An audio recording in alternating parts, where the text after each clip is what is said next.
मंडळी, आज मी तुमच्यासाठी घेऊन आली आहे तुमच्या माझ्या आपल्या सर्वांच्या घरात सर्रास लागणारी अशी ही टेस्टी खारी। तर आपण बाहेरून जी खारी आणतो ती मलाच नाही तर तुम्हालाही माहिती आहे कुठं तरी खारी फ्रेश भेटते नाही तर आपल्या खारीचा डालड्याचा कन्नट वास येतो आणि त्यामुळे लेकरांना खाऊ पण वाटत नाही आणि त्यांनी घसा खराब होण्याचे चान्सेस असतात आणि ती हेल्दी तर थोडी पण नसते।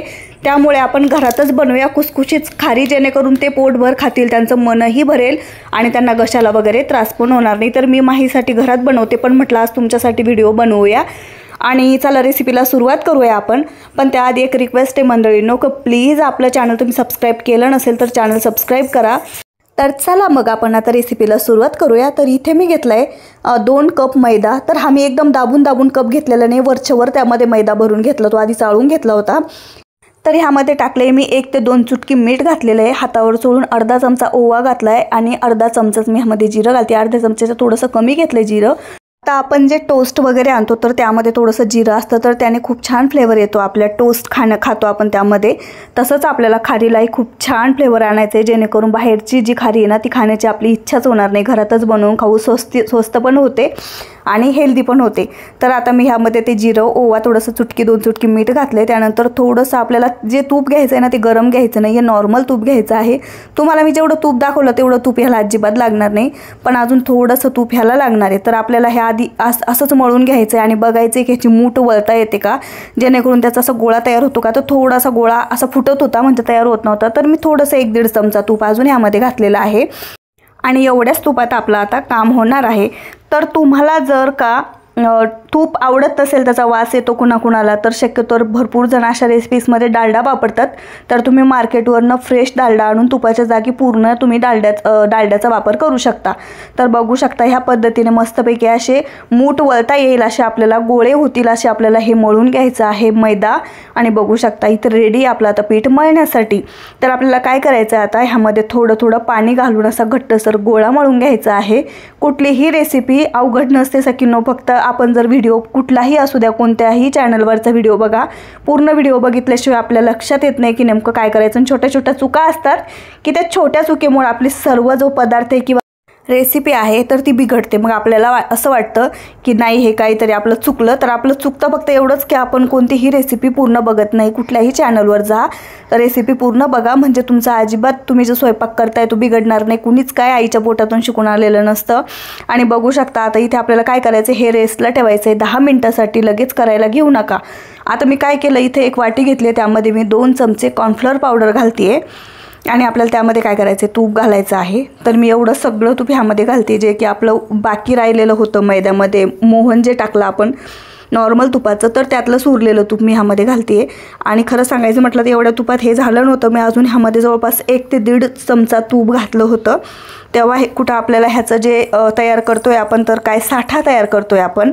तर तुम्हाला जर शॉर्टकट साठा तयार करायचा असला तर कॉर्नफ्लोअर पावडर फक्त आपल्याला नंतर ज्या आपण मैद्याच्या चपात्या बनवून घेणार आहोत तर त्याच्यावर फक्त मैदा किंवा कॉर्नफ्लोअर भुरभुरलीन त्याच्यावर तूप टाकलं तरी चालतं। पण ह्या पद्धतीचा साठा आता आपल्याला याच्यासाठी बनवायचं आहे, कारण त्याच्या लेअर ज्या आहेत त्या एकदम परफेक्ट पडायला हव्या आणि सगळीकडे सारखा साठा लागायला हवा, म्हणून आपण साठाच तयार करून घ्यायचा आहे। आणि एवढा साठा भरपूर आहे, खरं तर यातला सुद्धा साठा माझा उरला होता। तर तुम्ही 2 चमच्याच्या, जसं मी 2 कप मैदा घेतला हलका भरून, तर त्याच्यासाठी तुम्ही 1.5 चमचा कॉर्नफ्लोअर घेतली तरी भरपूर आहे, किंवा तुम्ही तिथं मैद्याचा सुद्धा वापर करू शकता। बघू शकता पीठ किती छान मुरलंय आणि थोडासा चिकटपणा पण त्याला आलाय, म्हणजे की आपल्याला चपाती लाटायला पीठ एकदम परफेक्ट आहे। तर तुम्ही ना तुमचं जे पीठ मळलंय आपण किंवा मैदा मळून घेतलाय तर तुमच्या क्वांटिटीनुसार किती कमी जास्त करू शकता।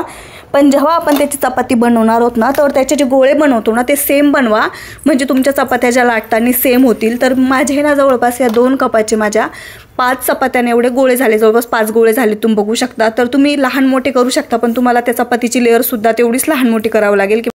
आता मी काय केलं होतं, आज संध्याकाळचा जेव्हा चहा बनवायचा तर म्हटलं फ्रेश खारी माहीला आणि तिच्या पप्पांना खायला द्यावी। तर मी त्यासाठी ना जवळपास 3:30 वाजता खारी बनवायला स्टार्ट केली होती, म्हणजे 4, 4:15 वाजेपर्यंत ते उठणार होते आणि त्यांना मला चहा नाश्ता द्यायचा होता, त्यासाठी मी आज हा बेत केला होता। तर बघू शकता ह्या पद्धतीने मी मस्तपैकी त्याचे जे सेम उंडे किंवा गोळे बनवून मस्तपैकी साईडला ठेवलेत, ज्या टोपल्यामध्ये मी पीठ मळलं ना त्यामध्येच। तर बघू शकता आता काय करायचं आहे, आपल्याला मस्तपैकी ह्याची चपाती लाटून घ्यायची आहे. पण काळजी घ्यायची सगळ्या चपात्या सेम आकाराच्या बनवा किंवा एकाच आकाराच्या बनवा. आता बघू शकता तुम्ही मस्तपैकी. आणि पीठ मुरल्यामुळं काय होतं आहे, चपाती लाटायला पण सोपी जाते. जास्त पण हार्ड आपल्याला पीठ मळायचं नाही. काय होतं, आपण जशी जशी चपाती लाटतो ना तर ती अशी ओढली जाते, म्हणजेच ती अशी पटकन लांबत नाही किंवा ती मोठी होत नाही. बघू शकता ह्या पद्धतीने मी अशी चपाती लाटून घेतली आहे. आणि चपाती लाटताना एक काळजी घ्यायची, अजिबात ती चपाती जाड ठेवायची नाही आहे, म्हणजे तुमची खारी काय होईल, मऊ पडणार नाही आणि क्रिस्पीसुद्धा होईल. आता बघू शकता ह्या पद्धतीने एकदम पातळ अशी मी ह्याची चपाती लाटून घेतली आहे, तुम्ही बघू शकता. आणि अजिबात चिकटतसुद्धा नाही आहे आणि तुटतसुद्धा नाही आहे. तर आता ही चपाती आपण साईडला काढून घेऊया. आणि आपल्याला ह्याच पद्धतीने सर्व चपात्या बनवून घ्यायच्यात. तर तुम्ही बघू शकता, बघितल्याप्रमाणे 5 उंडे झाले होते, तर 5 उंड्यामध्ये आपल्या 5 चपात्या झाल्या होत्या. तर आपण दुसरीसुद्धा चपाती बनवायला घेतोय. बघू शकता दुसरीसुद्धा चपाती बनवून झालेली. ह्याच पद्धतीने मी सर्व 5 चपात्या लाटून घेतल्या होत्या. आणि आता काय करायचं आहे, जी शेवटची चपाती लाटली ना मी, तर ती तशीच ठेवली. आपल्या चॉपर पॅडवरच मी चपाती लाटून घेतली, कारण लाटायला सोपंच गेलं मला. ह्याच्यावर मी ऑनलाईन मागवलेलं आहे आणि खूप छान क्वालिटी आहे त्याची.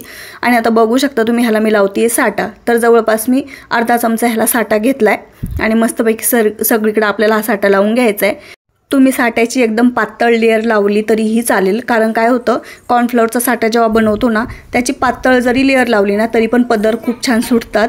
आणि आता बघू शकता ह्या पद्धतीने मी सर्व चपात्या एक वर एक ठेवून त्याला साठा लावून घेते. तर साठासुद्धा उरलेला थोडासा बघू शकता. या पद्धतीने कोणत्याही रेसिपीचं कसं असतं, एक वेळा आपण घरात बनवायला गेलो ना थोडंसं आपल्याला कठीण जातं सुरुवातीला, पण एकदा तीच गोष्ट आपण बनवायला लागलो, रेसिपीच नाही कुठल्याही आयुष्यात कुठल्याही गोष्टीचं असंच असतं की कोणतीही गोष्ट सुरुवातीला आपल्याला जड जाते. एखादा बिझनेस असू द्या, घरातलं काम असू द्या, कुठलंही काम पहिल्यांदा हातात घेतलं तर ते खूप अवघड वाटतं.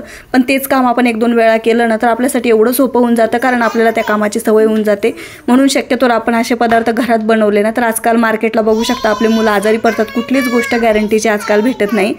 तर बघू शकता या पद्धतीने मी सर्व ज्या चपात्या आहेत ना 5च्या 5, तर सर्व चपातींना साठा लावून घेतला आहे.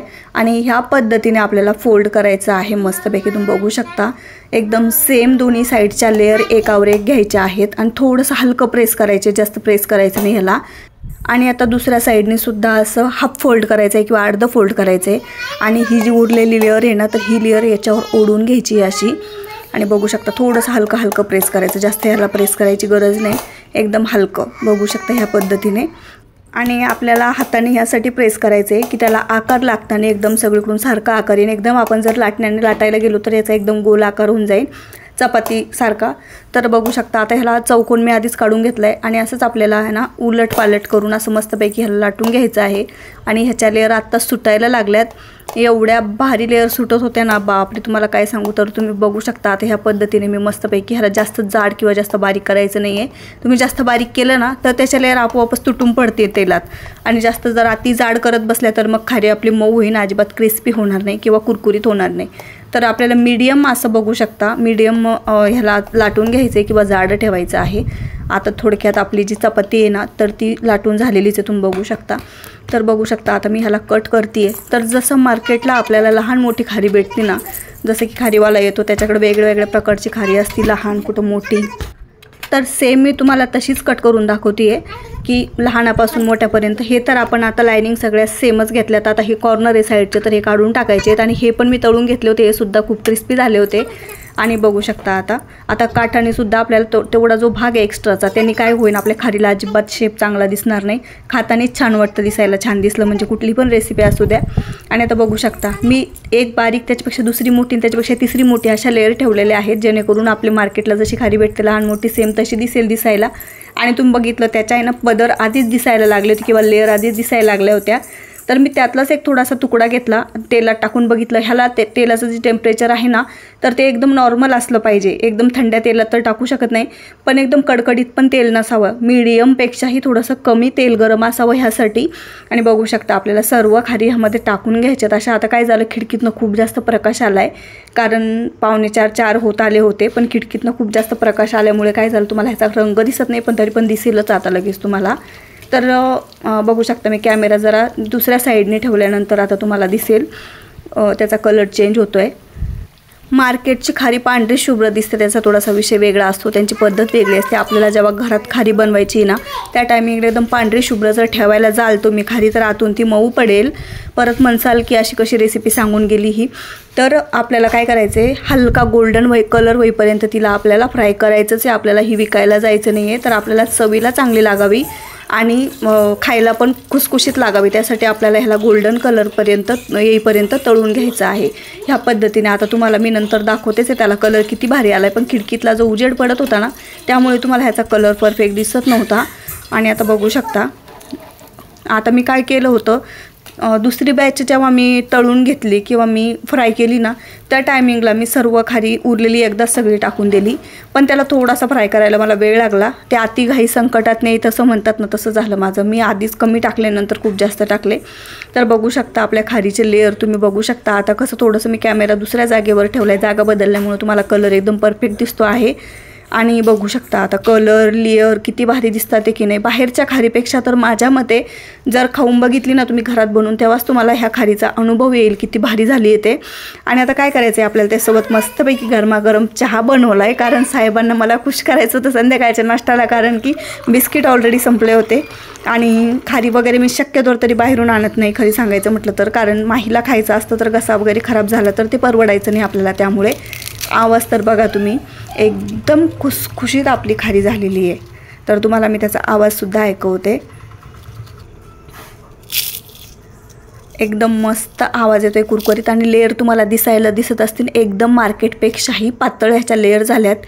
आणि मस्तपैकी आम्ही संध्याकाळच्या टायमिंगला चहा आणि खारी मस्तपैकी एन्जॉय केली. एक वेळा तुम्ही पण ट्राय करा. परत भेटूया अशाच नवीन व्हिडिओमध्ये. तोपर्यंत मस्त खा आणि स्वस्त राहा.